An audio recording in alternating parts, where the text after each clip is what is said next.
Okay, we'll finish with Alabama today. We have Dallas here, and he's ready for your questions. We'll start here on the third row. Hey, Dallas. Johnny Condon, ABC 3340 in Birmingham.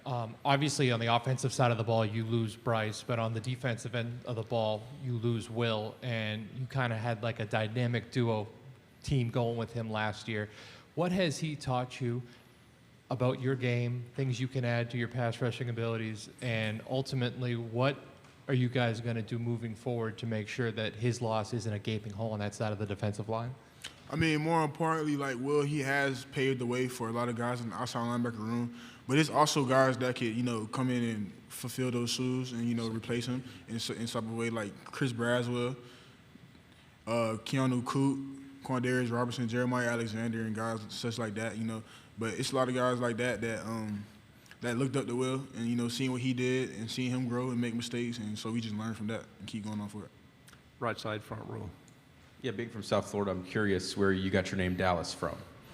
You gotta ask my dad that, honestly. I ask my dad that question every day, he just say the same answer. So. Left side, and then pass your mic one over when you're done. Tyler White, WVOA 23 in Tuscaloosa. A lot of fans have been looking for Alabama to get back to, joyless murderball, as they call it. There's a lot of good talent on the defense this year. How do you see the team getting back to that this upcoming season? I mean, the expectations is joyless murder ball for the season, of course. But, it's a lot of guys on the defense that can run around, fly around, and make good plays. Right side. Hey, Dallas, Jacques Doucet, WAFB in Baton Rouge. Will Campbell at LSU said that you were probably the best defensive lineman on Alabama last year going up against him. And just that game, a lot of people say that's the kind of game they want to see in college football, as exciting as it was in the finish. Does that kind of resonate with you going into the offseason? I mean, we just fell up short when we played LSU. But, Will is a very good tackle. Coming as a freshman, he opened a lot of eyes. And, yeah, he did a lot of good things when he played against us. Left side, second row.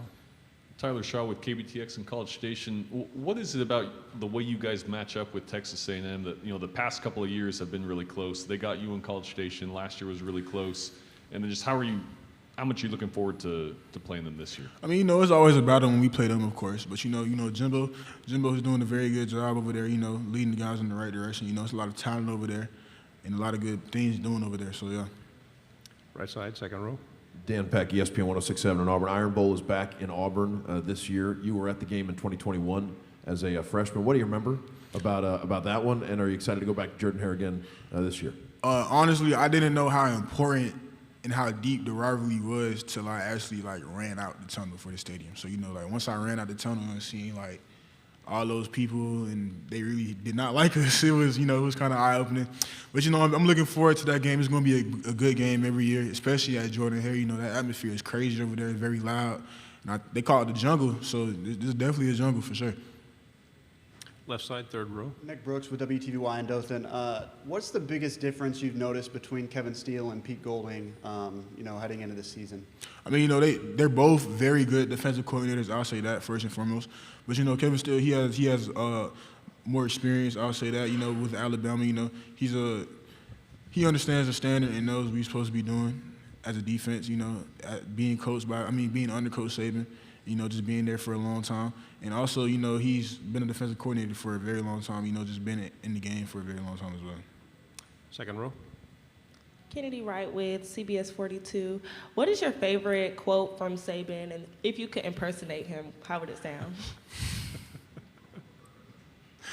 There's a lot of things that I can impersonate, but I can't say it on the mic in front of all these people. I apologize. I can't. Okay, in the front row. How important was Will to your development? Obviously he had a year on you, and maybe what did he teach you so that you can teach the new guys that are coming in under you? I mean, I feel like Will taught me a lot, and we taught each other a lot. I'll say that a lot. But, just seeing him grow and him seeing me grow, it's been very good. I took a lot of things from him. I feel like I wouldn't be who I am today without him. I'll say that. And, yeah, he's a very important person in my transition from high school to college football. I'll say that, yeah. Second row, and then pass it right behind you. Gotcha. Dallas, we'll kind of talk about that. Tony Reese, WTVM's Columbus, Georgia. Basically, the saying is Bama doesn't lose, they reload. So essentially losing both Will and Jordan to the draft this past year, you know, Kool-Aid are kind of the new guy, like the vets on the team now. And as far as the defense, we know what the defense brings each year. Just kind of how you guys hoping to really reload and really go out there this year. You know, we just hope to just lead by example every day. You know, we got new guys coming in too, so we just hope to show the new guys how it really is supposed to be at the University of Alabama and the type of football we play and the type of attitude we have day in and day out. There's a tremendous amount of hype for Caleb Downs coming in, obviously one of the highest ranked players coming into Alabama. A lot of Mika Fitzpatrick comparisons. From what you saw in spring ball, what can fans expect from him, and do you expect him to be an immediate impact player for your defense? Oh, yeah, Caleb has all the possibilities to be an immediate impact player, you know, physically gifted, very smart, very cerebral on the field, and, you know, he's a guy that you can also depend on as well. You know, he's a young guy, but he also knows what he's doing, you know, communicates very well, you know, is very confident, too, in his game. You know, if you look at him physically on the field, you can tell that he's ready to play, so. Back row on the right. Jason Williams, WTVA 9 News. Obviously, like, coaches move around a lot, and Pete Golden has moved to Ole Miss out in Oxford. Is it going to be weird for you seeing your old coach on a different sideline this year? Oh, of course, yeah. You know, Pete Golden was my first defensive coordinator when I came to Alabama. So, you know, it is going to be a little weird seeing him at Ole Miss, but, you know, he had to do what he had to do for him and his family. So, you know, I hope for the best for him. Final three questions in the back row, then pass it to the left, and then we're coming up front. Dallas, Jamal Kennedy, WSFA 12 Sports in Montgomery, Alabama. There's an expectation at Alabama that you guys will play for championships. I'm just curious, after missing that last year, what kind of either taste that left in your mouth, or what kind of memory did that leave in your head that that you carried with you in the off season? I mean, I would say that we have a new season coming up with a lot of new opportunities and a lot of new doors that we could open, and we just plan on going 1-0, and you know, just laying that foundation now in the summer and during the off season should be important into going into the season in the fall camp and stuff like that. So I feel like it should all be good. On the aisle. Yeah, hey Dallas. We didn't see you in the spring because of injury. Just how are you feeling physically, and how ready are you to get back on the field? I feel great. You know, that time off really helped get my body together. You know, physically after playing a very hard, long season. So you know, I feel like that rest of kind of sitting out for the spring kind of benefited me in a way. WBTM in Birmingham.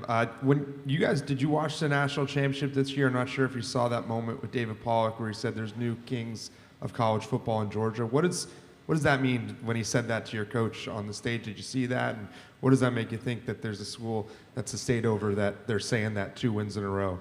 I mean, I didn't watch it, but you know, I mean, everybody has a freedom of speech, so.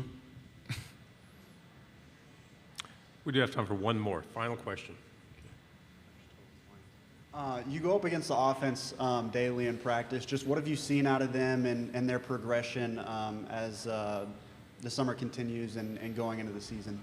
I mean, every day in practice, it's always a battle between the offense and the defense. You know, it's a lot of very competitive guys on that side of the ball as well. But, you know, I'm seeing a lot of great progress, you know, with all the quarterbacks we have going on. And, you know, it's just a lot of good things being seen on that side of the ball and just seeing them grow and come together. And, you know, just having that same chemistry on the offensive line. And, you know, yeah. Okay. Dallas, thank you very much. Appreciate it.